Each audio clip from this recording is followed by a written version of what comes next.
Hello everyone.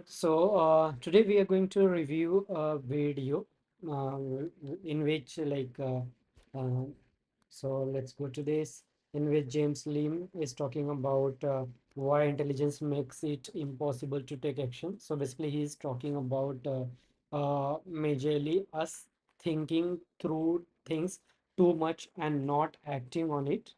And uh, so let's get started. So he's basically talking about intelligent trap, where our intelligent traps us and we avoid actions. So he has listed down something like why most self-help tools secretly make your problem worse, how your survival instinct is keeping you stuck, how an industry is profiting from your hesitation. Yeah, it's like some of these are really true. Self-help tools secretly make your problem worse. I agree with this. Like we continue to read self-help book, which makes us feel uh, like success is very easy, and we start loving the idea of it, and we start exploring more and more of a content. So basically, it's a content that we start loving rather than acting on things. Like similarly, you could see on YouTube or Instagram, now people have started creating reels or reels around creating a businesses. How I would create a 1 crore business, 10 crore business, or how would I transform my habit to, let's say, becoming something like someone who can wake up at 4 a.m. and do his dharma correctly. So it's like a self-help book, I feel, is like a content itself, and it's a market of a content where you get a content and it's just a content and you get some help from it, like roughly 10 to 20% of things helps you, but overall it's just same thing being sold everywhere. It's just a content to keep you engaged. Similarly, how your survival instinct is keeping you stuck. I'm not sure about this, so we'll see. How an industry is profiting from your hesitation. Yeah, like when you don't act, there are people who are acting and they're moving forward. So it's just that, like, we often see that smart people lead the sectors or country or anything, but it's not like that. It's often that there is no like in there can be a smart or everybody thinks differently, but in general it when it boils down to a simple thing that it's about starting. If you don't start, let it be strong, smart or dumb, you're not moving anywhere. But even if you're dumb and you start moving, you'll be far ahead of a smart one. So you remember same story about a rabbit and turtle, where wins even though it's slowly moving, but it's moving. So it's always about moving forward. So And let's how an industry is massively profiting from your hesitation. Look, you've been taught that if you just learn enough and plan enough, progress will eventually follow from action and you get progress. so Right? Well, why can't you make anything happen? This is how I like to think we take an idea, we find some knowledge around it, and we take some action and then progress. about things. You have an idea, you get knowledge, you take some action, and you get progress. The problem is, you can't help but focus on the wrong thing. And this really plagued me for a very, very long time. The simplest version I found was to create this new concept, which hopefully I'll link up here somewhere, but I'll do the work. Strategist finds things intellectually down to assume who imagine things. The perform As per him, there is a strategist and performer, and strategist loves thinking, analyzing, and planning, intellectually stimulating and fun to do. Okay, yeah, somewhat correct. Like a mind, it's basically is talking more sort of mind itself, which is a monkey mind, which loves exploring new ideas, new things. So that's the same thing, like intellectually stimulating the things which you feel adds value, but it actually doesn't add value. uh, and it's fun to do, you enjoy, like uh, let's say you open YouTube and you feel okay, I'll learn this particular thing on YouTube, and then you go into that loop where you find some other related content, some other, and you started with something which could be helpful, and like out of that 100% there is 2-3% which is helpful, but because 90% and overall you are occupied by things which are not helping you, so basically you are lost, and you're lost in the content game itself.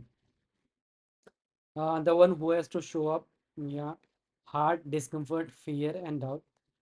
I guess like everybody is capable of doing things, but everybody does things very differently. So we could like our body, our mind is capable of doing, and our body like on daily behavior is basically driven by a subconscious mind.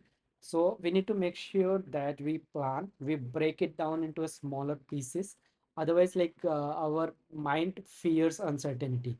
The more certain it is, the more it will show up. And so I guess for the performer, it's important that it's realistic, it's tiny, it's a small thing that can be done, and it's time bound. So if you ask your mind to sit for half an hour daily, it is, and to do something, it would be able to do.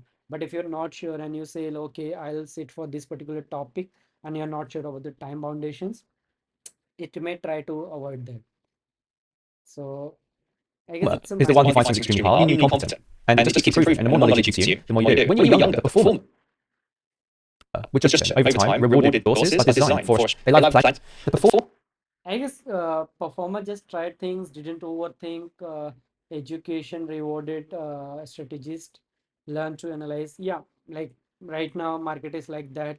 The one who thinks is rewarded more than the doer, and the one who can do and think as well is rewarded more than everybody. But overall, the general trend is thinker is rewarded more than doer in most of the cases. So that can be one of the reason that our mind loves thinking. But yeah, we can explore that. Every new idea, strategies take charge, planning 10 step ahead. Overwhelm. The smarter a strategist get, the more you fit them. The our mind tries to avoid it. Agree. And because of that, we start reading and falling into a content stuck in the knowledge acquisition, shiny object syndrome, forever building portfolios, yes, and it shows up everywhere. Complex plan looks good on paper, no empathy on performer, plan. Strategist is annoyed at performer, punishes performer, overwhelmed by complex plan, tries but gets stressed, makes errors due to difficulty, get frustrations. I guess performer, if it's difficult, it actually avoids the task altogether. It doesn't make error. So looks like he's just trying to create content out of things, out of nowhere. So we'll see. Then you have a knowledge. That is not knowledge. That is just a content. If you keep thinking, if you keep scrolling through content, going through books, and you are not actually focusing on those, then it's not a knowledge. Courses, books, videos, more knowledge, comforting in the moment, hollow and empty shortly. The uncertainty trap, brain starts calculating risk.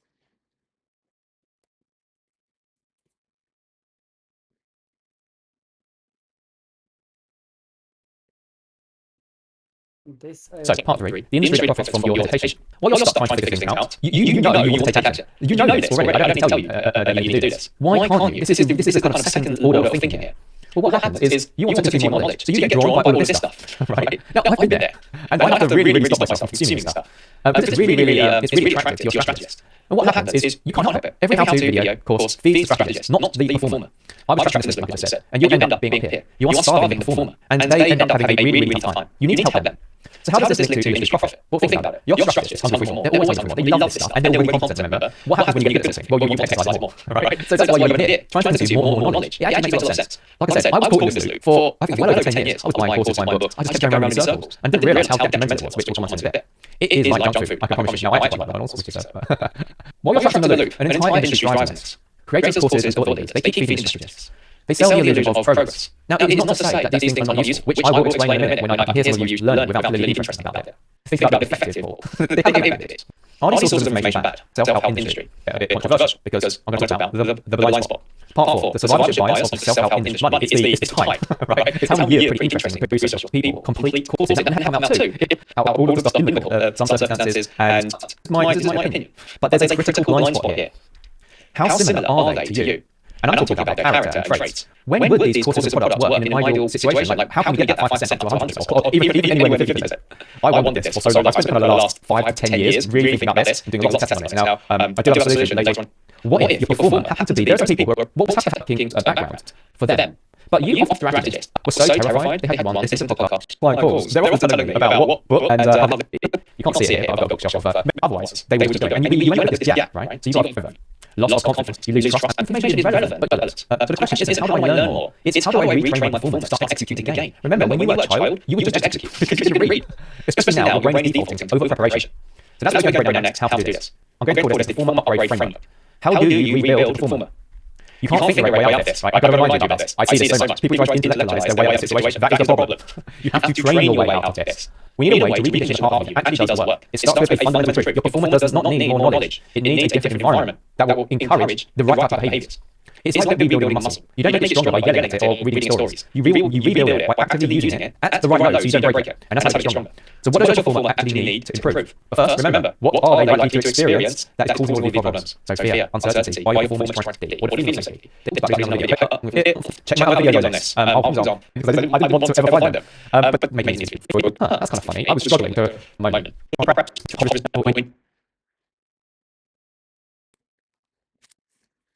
What failure driver first then action, which is it's one of them to start with. Touch on it now is to try and make people enable ability gets more competent and they can carry themselves.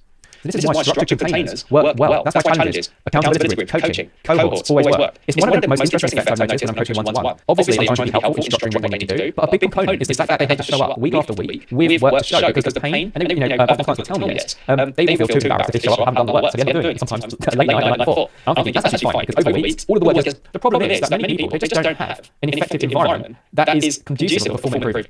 There's no real visibility, there's no stakes, and there's no actual deadlines. If you don't have those things, you're putting people to create these containers in a bit of a group setting. It's called the 20-hour challenge, and it's designed to help rebuild your performer. And I'm trying to do it in 20 days. So I will touch on it now because you might be interested. But it's only going to fit certain types of people. Well over 5 years. I've been doing this with my one-to-one clients and being graduate. We track everyone's hours. Well, yeah, I didn't on a day this beginning. And the bit of this is for you. So you should cope to work.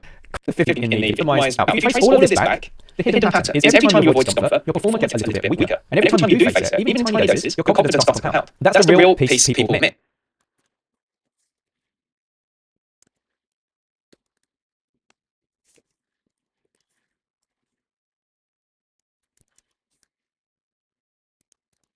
It it's look like that he's blaming the things that he's doing the same thing. He's saying that people utilize content, utilize your behavior. Like basically, there is a strategist and there is a performer. So let me go with this approach. There is a strategist. I'm not sure if this is correct. And then there is a performer. No.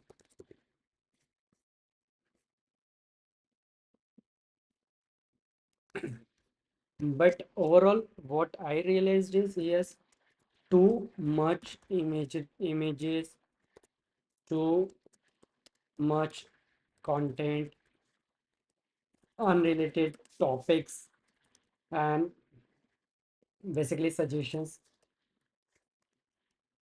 He is basically doing the same thing. Basically, uh, using like I would say you putting negative words on the people who are creating courses and everything. But overall, the content that I went through is doing the same thing. Those are really unrelated things. In simple terms, let me see this way. There can be multiple person. So there can be a person A. Let me I'm just trying to simplify this. I have seen this in real life. And there can be person B. Let's say person A is asked to, let's say we say, okay, go and learn.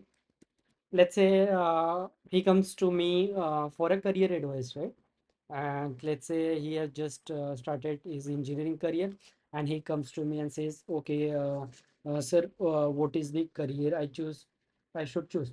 One approach could be, I could simply say, okay, I guess in the next 4 to 5 years or 10 years, I see ML having good area. So you could learn ML, basically learn ML, and I would suggest Python. Now, what happens is, mm, it's basically the thing that has been in his mind is more distracting him, right? He may have an idea that, okay, there may be a market of, let's say, um, front-end engineer, right? Back-end engineer, full stack, right? And there may be like people earning, let's say 3 lakh, 1.5 lakh, 30 lakh, 40 lakh, whatever, right? So there are lots of unanswered question to him, right? So so there can be multiple person. Like if I put same uh, thought process, okay, let's say focus on this for next 6 months. If I say this to, let's say, two different personalities, right? So first one can have lot of different questions in his mind. He's not sure why I should learn ML, even though I recommended it, and he knows that I am recommending it, which means it has a value, it's required, and it should be done. But given the stage at which he is there right now, it's very difficult for him to climb upstairs to reach there. Whereas there can be another person who has a very good discipline, and he has already researched about a lot of things, and maybe he's little bit confused and he just need validation on things, and basically he can streamline his things. So same goes with this. Like if I go to someone and says, okay, you should join a gym and you should train yourself, so the same statement can work for someone, cannot work for someone. So what differs there is the ground reality, from where they are currently and what is the mindset they are having, right? So lot of things add to it. So what I am trying to say is, I have tried this in real life. Similarly, given I picked same approach, same person came to me with the question, okay, what should I learn? I said, uh, I was like, okay, uh, why uh, does basically does computer science interest you, or software engineering?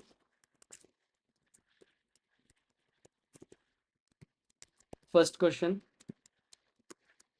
he was like, "Okay, no, like I'm not sure, why should I do it, why should I not do it," right? Next, like I asked him some random questions to figure out where he is currently, right? I asked him, do you know Java, do you know Python, do you know C, right? Do you have any other interest like singing, dancing, or anything, right? After that, I realized that he does not have any interest because he is struggling with his studies, and given like he is in engineering, there are roughly like 4 years, 8 semesters, and 8 semesters, six subjects each semester, right? And he has not basically figured out a lot of things. Like let's say he is given a 6 month, uh, and six different subjects you need to prepare, because in engineering every 6 months you get six subjects and you need to clear those, right? So when like he tries to attend all the lectures there very diligently, but still he is not able to figure out why he is not able to keep up, and he sees that there is a topper who is able to figure out things, right? So basically there is some issue with the with his process, right? So basically he was trying to if teacher says, teacher can similarly like as a teacher I could say you could learn ml, you could learn python, and there can be a person who is very diligent and he goes into ml and later figure out, okay, there is no value, why did I learn that, right? So similarly, like there is a six subjects, any teacher comes and he is very good at teaching, so he teaches that student, and he likes starts liking that teacher, and teacher recommend, okay, you have, let's say, java or any subject for that matter, let's say data structure, and you should learn this, you should read this reference book. Now, given that teacher has told to visit and refer that reference book, the student starts putting much of his effort to reading, go through that material. But given he does not have any pre-existing understanding of anything which adds to it, and second thing is he only has 6 months and he's that much interested into that subject that he forgets every other subject. So there are a lot of issues you can see clearly that this person, if I starts from basic, uh, this person does not have interest in anything, let's say, or basically like he has interest or has interest, puts effort, but fall back or give up after seeing no returns, right?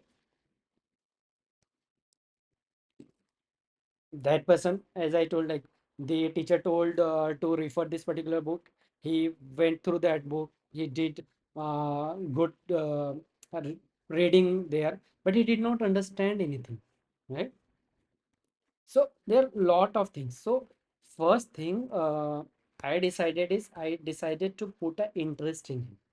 First thing is, as I figured out that he does not have any interest in any area whatsoever, so I try to figure out, okay, if you don't have any interest, why are you doing engineering? He was like, I want to earn money and settle, basically. I want to feed my family. So I said, okay, so earn money is one factor which you want and you're not sure how to do it, right? So I first got him interested into software engineering first, and I sold him an idea, as he was very new to market and he was not aware of anything. I just sold him an idea that in software engineering you can earn 3 lakh, 10 lakh, 30 lakh, 60 lakh, what's like whatever effort you put, and it is directly proportional to the effort that you put. And I started, now I basically distilled interest into him that software engineering is one domain as compared to other domains where if you put an effort, at least your value can be multiplied, and it is in your control. If you put efforts, you could multiply your value, you could basically expect more. Whereas in other industries, even though like let's say you started with 10K earnings and you put lot of effort, you could go to 13K, 15K, and that depends totally on your basically boss, because the market size is very confined and their leverage is like, let's say any company, let's say boat is selling headphones, their revenue or profit is directly proportional to the number of headphones that they sell, and they can sell headphones incrementally, like they are selling in India right now. It is not there. If they want to sell in the US, they would have to produce more, put more effort. More input is more output. Their output is directly proportional to input. Whereas in software industry, you create a single product. Let's say you created a software for a college. You started with one college, then you can sell the same software to multiple colleges. So there you get a leverage of scale, and that gives you a value. That is the reason that software engineers are paid more, because the product that are created by them is basically multiplier, force multiplier. Their single product can be used across the board anywhere. Like if you see BlackRock has a lot of softwares on the wealth management. It can enter into any market, any country, and it can use same set of softwares with some tweaks. It does not need to reinvent everything, right? Whereas if boat needs to re-enter into America, it would have to develop same, not even America, with every day. If they want to sell something, they need to create and sell, create and sell. That's not that once created and sell all the time. So first I sold him a interest. So first thing is he got interested. Now there can be a person that who is interested, but he is not sure where to find the direction, right? Like how to move forward. So I helped him with that also, that there is a lot of resource around the world for the software engineering.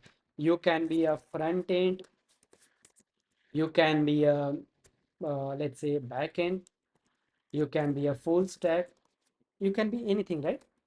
Or you can be all of them, you can be DevOps, and you can be 100% perfect. And then like it's a simple concept, when all lights are green then you enter.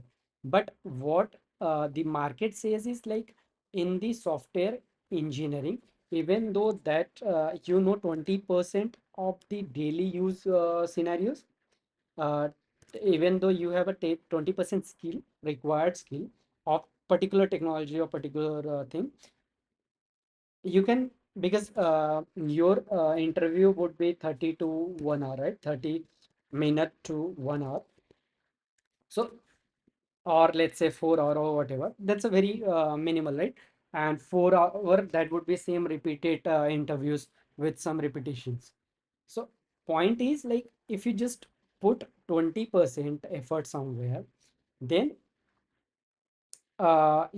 industry gives you a path, and then you can enter into the market, and then there you can learn next 80%. So that flexibility is also there with the software industry. So you don't need to like master everything. You just need to make sure that you know the 20% of things that is used widely in the industry. And in industry, lot of things are used, and you need not to be 100% perfect in everything. And second thing is like a lot of times students keep asking that, um, I know Java, so would they acquire me for development of Python? It's a very simple strategy that corporate uses, is that if you succeed in A,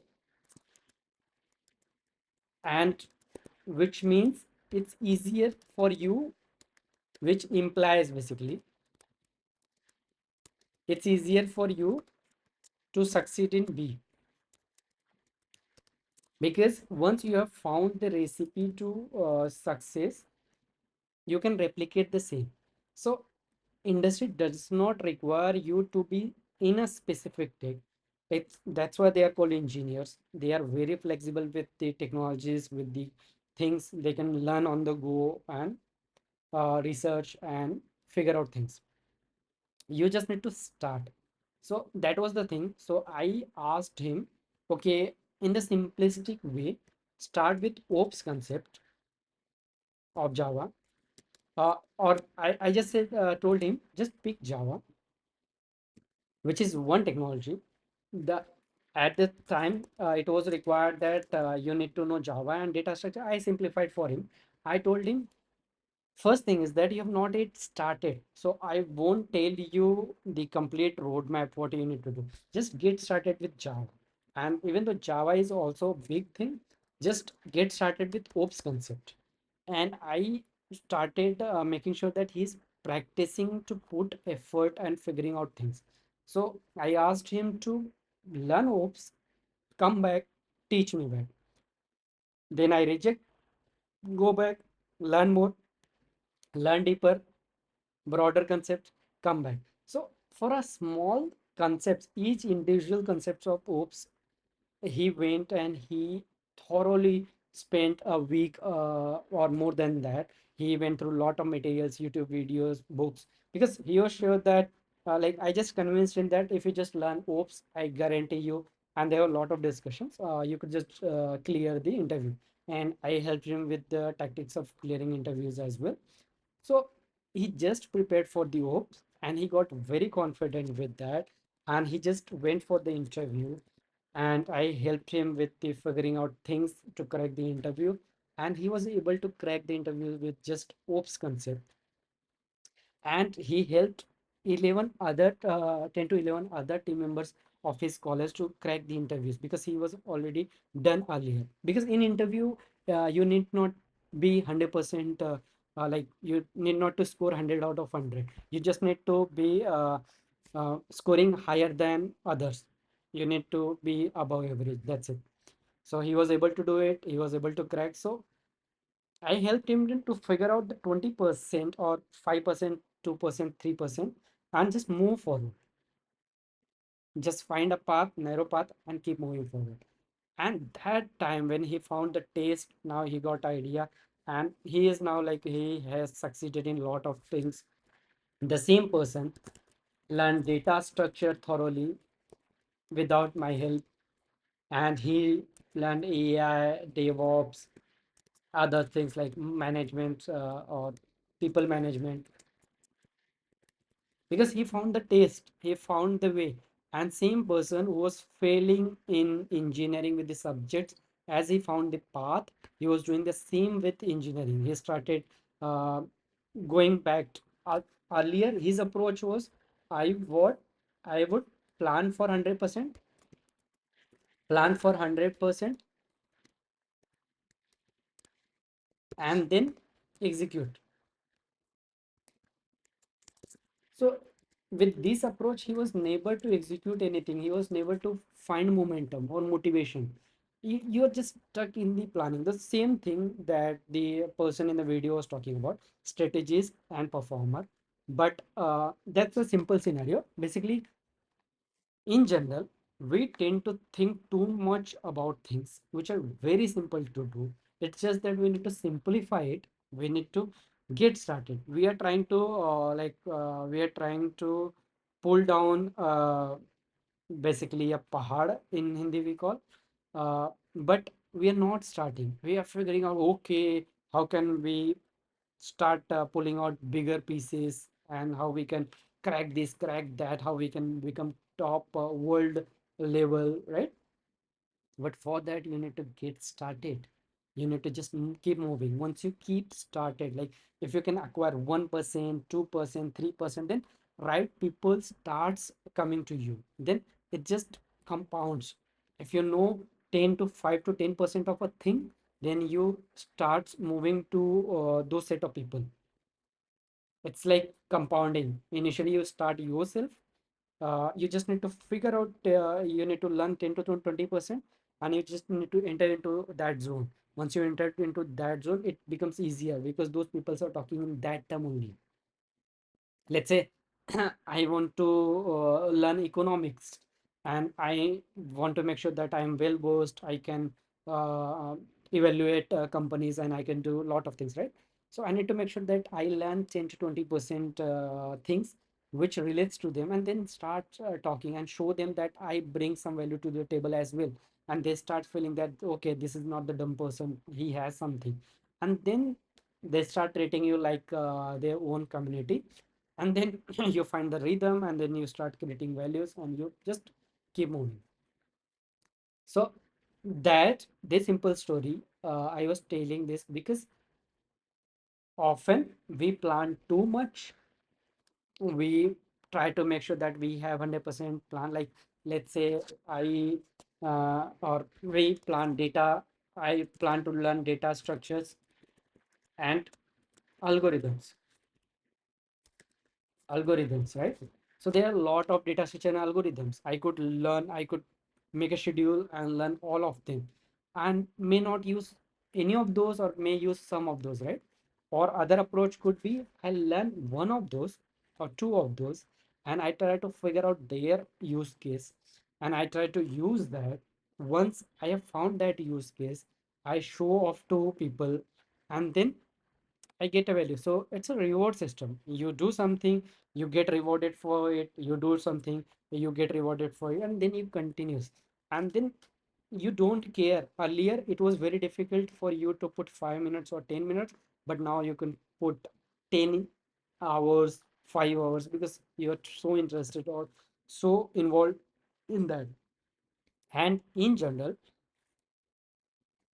it's just a content we are chasing. Otherwise, like some things are very easy, like let's say you want to quit smoking. What's stopping you from quitting smoking? Is it that you could say, okay, I'm not able to do this, I'm not able to skip this, I need something, I need some alternative. But in simple terms, it's just that you are allowing your mind to control everything. It's that simple thing. You just say, I'm not that person, I'm not going to do it. Just decide and do it. It's that simple. If you don't do that way, the cost of it is really high. You could spend 5 to 10 years trying quitting. The one thing is you're not quitting. The second thing is, but you're putting a lot of efforts. See, if you are not quitting, agree with yourself, you're not quitting, and just live your life. You could smoke for 5 minutes and just forget. But what's more concerning is that you are not quitting, which is taking, let's say this takes 1% of your time.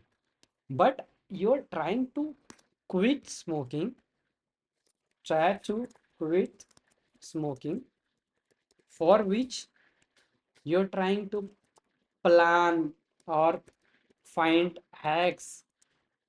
There you are putting, let's say, 20% of your day, and then you are having in a guilt because of which you are not able to focus on other things, and this continues. When you're trying to do this, it's harming you very badly. It's just a simple toggle, you could just turn it. I understand what's blocking this is very simple. If you have a day, let's say you wake up by, let's say, 9 a.m. and you sleep by 12, right, 12 a.m. So 9 a.m. to 12 p.m. you have 3 hours, and then from 12 p.m. to 12 you have 12 hours, right? So you have roughly 12 plus 3 is 15 hours, right? You have 15 hours. Out of those 15 hours, let's say 9 to 5, I'd say. So let's say 7, assume 7. So still you have like 5 hours left to yourself. You could utilize this time to anything else. So like simple thing I'm saying is this: you you have put such a schedule that you don't have a time for yourself. You're not able to think what is easy, what is not, where is it worth putting an effort, it is not. uh, like this, you may be not be skipping or quitting the smoking, but you may be trying too much to avoid that. But if you're not if you're not able to quit smoking, just agree to it and just at least leave this. That is just 1% you are wasting of a day. This is 20-30% of a day that you are wasting. It's a mental trauma that you are taking to yourself, right? And when you do this, you eliminate this, you find time for yourself. Keep a time for yourself, and then start meditating, or start just meditate or take a walk or spend time with yourself. Just be away. let your mind think through things, figure out what is wrong, what is right, what went right, everything. Let it, just let your monkey mind think through things. And if you allow it to do it, it may easily find solution to this. One day you could just say, I quit. And it's that simple. Life is that simple. It's not, we don't need that much of content consumption to quit things, to plan things, right? If I want to learn, let's say I'm a front end engineer, I want to learn React.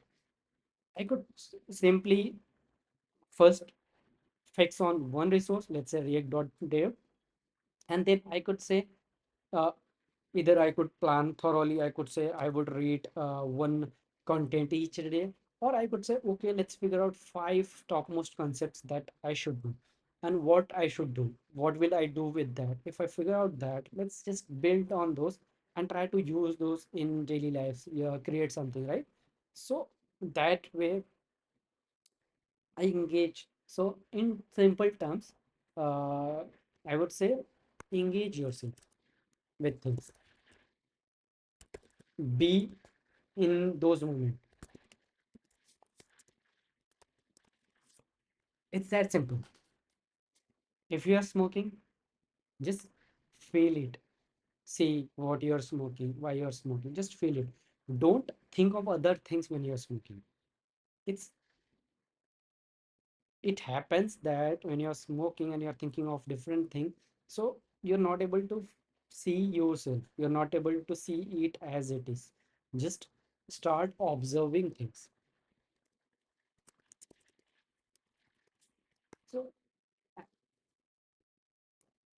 So I would say like Eastern philosophy is really great in these terms. Western philosophy is trying to figure out ways, hacks, and basically analyze habits and those things and everything. Like if I want to read something, they would give 10 templates. Okay, do this, do this, do this. But not all templates are required for all of us. And we cannot follow all of them. We need to figure out our own path. We need to figure out how to do it by ourselves, and we just need to do it. So I guess I talked too much about this, but in simple terms I'm saying like some things are really very straightforward. It's just that we are putting a lot of efforts to do it. We don't need to do that. The second thing is, if you want to do it, if it's a very big piece, just think how you can break it. And first, if it is helpful, how it is helpful, do you really need it, why do you need it? If you go through those items, when you feel that this is required, this needs to be done, you will do it. Let's say you are on the last stage of your body has become very obese, and you know this is the last step. Then at that point of time you would work out. You don't have any option, you would do it and you would have to do it. And if you could just keep thinking, that way you're not getting slimmer, and you're just unnecessarily wasting time which you could just spend with yourself enjoying. By enjoying, I does not mean involving in consumerism. Consumerism is a different thing. Enjoying is a pure bliss. Just sit with yourself, spend time with yourself, just let your mind think, just relax. Everybody is trying to go away from themselves. Just be yourself. That is all I would say. I would say overall, this person has, uh, I, I I would say he's just You trying know to, you're capable and smart, so why do less intelligent people keep yeah, he's just trying to sell content. It's just a content. He's not helping anyone. He's just putting a content, and he's just making sure that you're falling into it. If you are a person who feels bad about your choices, your things, how you make decide things, you would just throw a lot of content around it, and you just fall for it. That's it. We just have a content. There is nothing in it. See the whole picture. Don't see this single video. We often see this single video and we feel, oh, they should help. But see what he is doing, what he is propagating. Is he a leader who is helping someone? And how is he helping? Right? So I'd say like exploring through this type of content is just a waste of time. You could just I could have just put a half an hour of timer and just be quiet, do nothing. That's a way better than this consuming this. Your mind will figure out everything. Your mind is very strong in doing that. Yeah, that was all. Thank you.